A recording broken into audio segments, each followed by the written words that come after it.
अस्सलाम वालेकुम फ्रेंड्स। साल 2015 जब क्रीम ने पहली बार पाकिस्तान में राइड हेलिंग सर्विसेज इंडस्ट्री की बुनियाद रखी।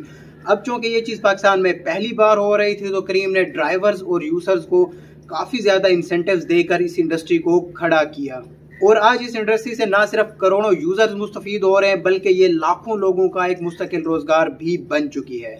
वक्त गुजरता रहा, एवरीथिंग वाज गोइंग वेल और फिर आया कोविड, जिसके नतीजे में फाइनेंशियल प्रॉब्लम्स की वजह से जहां पे जो कस्टमर है वो डिस्काउंट फेयर से गए और जो कैप्टन थे, जो ड्राइवर्स थे, उन्हें बोनसेस मिलना बंद हो गए। अब चूंकि बोनसेस ड्राइवर्स की कमाई का एक बड़ा हिस्सा थे तो जब बोनसेस की बंदिश हुई तो ड्राइवर्स के जहनों में क्रीम के बारे में नेगेटिव सेंटिमेंट्स ने जन्म लेना स्टार्ट कर दिया और तभी एंट्री होती है इन ड्राइवर की। और इन ड्राइवर ने इस बनी बनाई इंडस्ट्री में से कुछ ही अरसे में अच्छा खासा मार्केट शेयर कैप्चर कर लिया।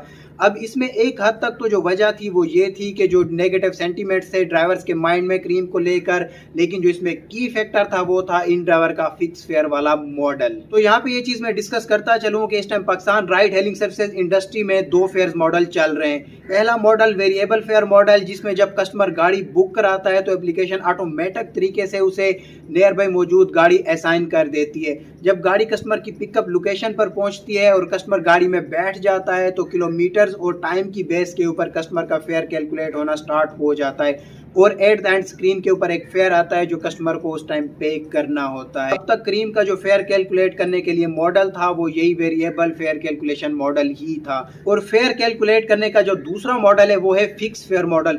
इसमें ऐसे होता है कि जब कस्टमर गाड़ी बुक कराने लगता है तो एप्लीकेशन एक एवरेज फेयर सजेस्ट करती है। अब कस्टमर के पास ऑप्शन होता है वो इस फेयर को किसी हद तक अप या डाउन कर सकता है। तो जब कस्टमर अपनी मर्जी के फेयर के ऊपर राइड बुक कराता है तो ये जो बुकिंग होती है नियर बाई मौजूद तमाम कैप्टन को शो होती है और वो इसके ऊपर या तो उसी ऑफर को एक्सेप्ट कर सकते हैं उसी फेयर के ऊपर, या तो फिर काउंटर ऑफर भी कर सकते हैं फेयर्स को किसी हद तक बढ़ाकर।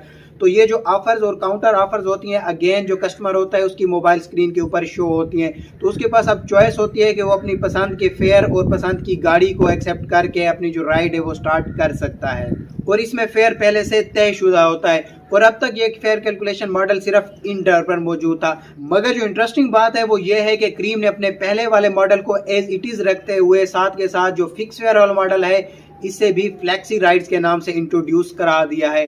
और अब इस्लामाबाद, लाहौर और कराची में क्रीम की 3 categories go mini and cream bike पे फ्लेक्सी राइड वाला फीचर अवेलेबल है, जबकि गो प्रीमियम को एज इट इज रखा गया है वेरिएबल फेयर वाले मॉडल के ऊपर। और इससे पहले क्रीम मुल्तान और फैसलाबाद में भी फ्लेक्सी राइड इंट्रोड्यूस करा चुका है।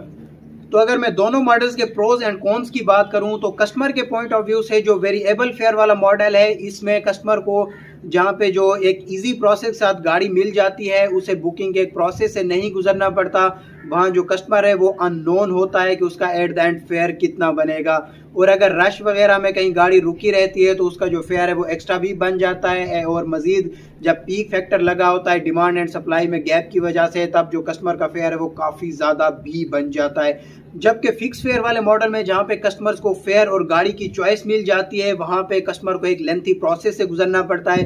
ड्राइवर्स की जानिब से बार बार काउंटर ऑफर्स आ रही होती हैं और इस चीज़ को एक टाइम भी लग जाता है और कुछ कस्टमर्स को ये चीज़ अनाइंग भी लगती है।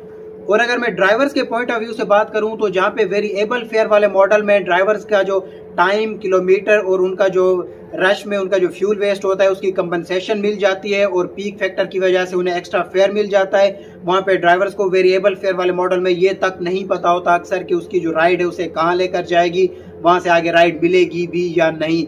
जबकि जो फिक्स फेयर वाला या फ्लेक्सी फेयर वाला मॉडल है इसमें ड्राइवर्स के पास चॉइस होती है कि वो अपनी मर्जी के एरियाज में जाएं और अपने काम को उसी हिसाब से ही प्लान करें, आगे किस टाइम पे उन्होंने कहाँ पे पहुंचना है ये सारी चीजें वो अपने हिसाब से देख सकते हैं। और ड्राइवर्स को जो फेयर मुनासिब लग रहा होता है वो उसी पे ही जाते हैं। मजीद ये कि उनके पास जो काउंटर ऑफर करने का ऑप्शन है इससे वो किसी हद तक फेयर को बढ़ा भी सकते हैं। तो जब डिमांड ज्यादा होती है तो उस टाइम ड्राइवर को काफी ज्यादा अच्छे फेयर भी मिल रहे होते हैं। अगर मैं ओवरऑल बात करूं तो दोनों मॉडल्स के अपने अपने प्रोज एंड कॉन्स हैं, बट जो पाकिस्तान में ज्यादा पसंद किया जाता है वो फिक्स या फ्लेक्सी राइड वाला मॉडल ही है। और इसी चीज को देखते हुए क्रीम ने अब दोनों मॉडल्स अपनी एप्लीकेशन में इंक्लूड कर दिए हैं। अब मेरे लिए चीज काफी इंटरेस्टिंग है क्योंकि इसमें जो कंपटीशन इंडस्ट्री में वो बढ़ेगा और ओवरऑल इंडस्ट्री को फायदा होगा, कस्टमर्स को भी और गाड़ियां चलाने वाले यानी हम जैसे लोगों को भी। और आने वाले दिनों में मैं इसे टेस्ट करके अपना जो एक्सपीरियंस है और इसका जो रिव्यू है वो आप लोगों के साथ जरूर शेयर करूंगा। आप लोग क्रीम के फ्लेक्सी राइड वाले फीचर्स के बारे में अपनी राय कमेंट में जरूर शेयर करें। जी तो फ्रेंड्स, ये थी मेरी आज की वीडियो। अगर पसंद आए तो लाइक करें, कमेंट करें और दोस्तों के साथ भी शेयर करें। हमारे इस चैनल को लाजमी सब्सक्राइब करें। अपना बहुत सारा ख्याल रखिएगा। अल्लाह।